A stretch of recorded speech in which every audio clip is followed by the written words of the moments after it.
Hey hello everyone, welcome back to my channel Shayan's blog and I am Shayan. তো হ্যাঁ, আজকে কিন্তু অনেকদিন পর তোমাদের সাথে একটা নতুন ব্লগ শেয়ার করছি। আজকে কিন্তু আমাদের এখানে বিপদনাশিনী পুজো এবং সেই উপলক্ষে কিন্তু সবাই এখন ঠাকুর আনতে যাচ্ছে। এই পুজোটা কিন্তু প্রায় অনেক জায়গাতেই হয়ে গেছে এবং তোমাদের ওদিকে হয়েছে কিনা আমাকে অবশ্যই একটু কমেন্টে জানিও।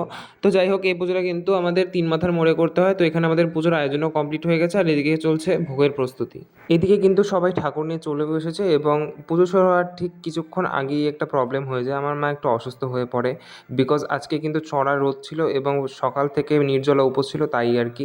তো যাই হোক, এখানে কিন্তু সবাই অনেক আনন্দ সহকারে বরণ পর্ব শেষ করে এবং এখানে বরণের পর মাকে তার স্থানে প্রতিষ্ঠা করে দেওয়া হয়। ঠাকুরকে প্রতিষ্ঠা করার পর তারপর সবাই জল আনতে যায় এবং জল আনার পরেই মার শরীরটা একটু খারাপ হয়ে পড়ে। তো যাই হোক, এখানে দেখতে পাচ্ছ তোমরা সবাই কিন্তু পুজো করছে, কিন্তু এই পুজোর মুহূর্তে মা থাকতে পারেনি। তো যাই হোক, অঞ্জলি দেওয়ার সময় মা এসে অঞ্জলি দিয়ে গিয়েছিল, তারপর আমি পরে গিয়ে প্রসাদ নিয়ে এসেছিলাম। তাহলে দেখা হচ্ছে নেক্সট ব্লগে। তোমরা লাইক শেয়ার কমেন্ট সাবস্ক্রাইব অবশ্যই করে দেবো। বাই।